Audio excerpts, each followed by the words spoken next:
Welcome to Sports and Such. My name is David Aniga. I'm Luke Dexter. And I'm Jason Kicker. It's the month of May, so obviously the NBA playoffs are going to be in full swing, and in the conference semifinals now. And last night there was a really big game between the Clippers and the Thunder. Went really close, and Thunder pulled it out, so now they're up 3-2 in the series. How do you think it's been going so far, Luke? I think it's going pretty well.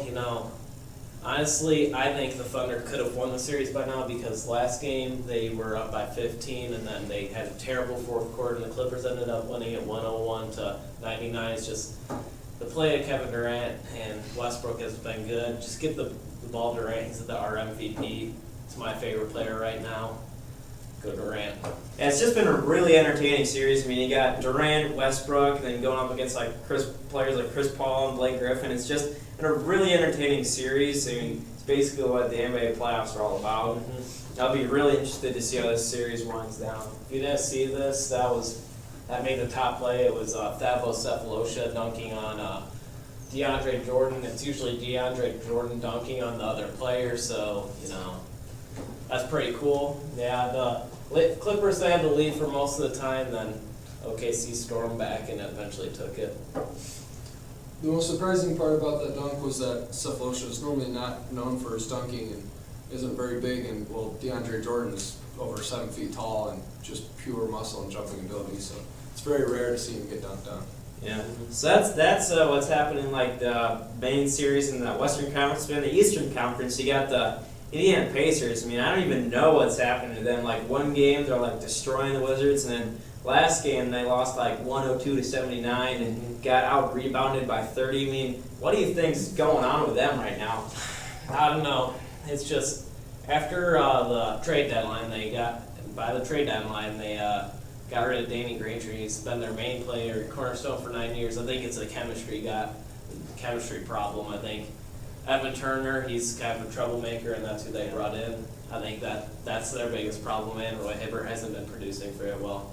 And then they got Andrew Bynum to back Hibbert up if need be. Well, Andrew Bynum's not doing well, and Hibbert's doing even worse, so I think they have a lot of problems that they need. And even though Danny Granger didn't play a lot, and a lot of people kept giving them heat because they kept him, even though he wasn't playing, I still think that he was the leader of the team, and when you lose someone with that type of attitude in the locker room, it just throws everything off, and then somebody has to try taking the helm of the team, and I don't think Paul George is that kind of person, so when they looked at him, he couldn't do it, and I think that's what really hurt the team the most. I think he will be that player, but he's still too young. Yeah, I mean, it's going to be really interesting to see what happens because they're pretty much, I think they're the only team that can really challenge the Heat in the East. I mean, you thought the Nets might be able to, but seeing how that series is going, it's just been basically all Heat. And I have a chance to close out that series tonight, so, the Heat could just make short work of the Pacers if their heads aren't on straight, so. The thing is, the Pacers still need to get past. I think the Wizards could take the next game. It's home. It's not looking good for the Pacers, even if they win the series. Yeah. But with the Heat, LeBron's just been LeBron, Yeah. He's a great player. He had 48 points 49 points last game. He just takes over, and he's just a good player, and I'm not a big fan of him, I guess. They just turn it on come the playoffs. It's going to be really hard for any team to challenge them, even like a team like the Thunder coming out of the West. So it's going to be really interesting to see what happens. And I think everybody just forgets about the Spurs sometimes, too. They're still up 3-1 in their series.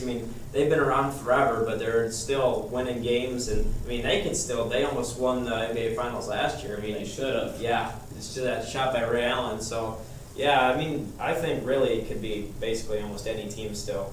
Yeah, because at the beginning of the playoffs, the big story was LaMarcus Aldridge and Damian Lillard, because LaMarcus Aldridge was averaging 43.5 points in 2 games or something. He scored 40-some points in each game. So that was the big story going on, but then you haven't really heard about him at all because once he got to the Spurs, Thiago Splitter just shut him down and Tim Duncan just kept scoring. So I don't think they'll have a lot of trouble with the Trailblazers because neither one of them have really produced. No. So The Trailblazers are young too, and obviously the Spurs are old. Yeah. Did you see that stat about Tim Duncan? Tim Duncan has played in as many or more, I think it was more playoff games in his career than the Trailblazers franchise. And it was more than like 21 It of was- the 32 yeah. franchises. That's He had crazy. played more playoff games himself than they had. I mean, that's just a testament to how great the player Tim Duncan is. I mean, a lot of people forget about him sometimes, but it really is like definitely a Hall of Fame player. So Yeah. and they're a team that can't be underestimated, even if they are not the youngest I anymore. would say they're one of the greatest dynasties ever, Yeah, by far. out there with that. They've been playing this good this old. Amazing. Yeah, I mean they're definitely up there with like Jordan's Bulls. So it'll be interesting to see like what happens with the semifinals and once the finals roll around in June. I'm David Aniga, and that's Sports and Such.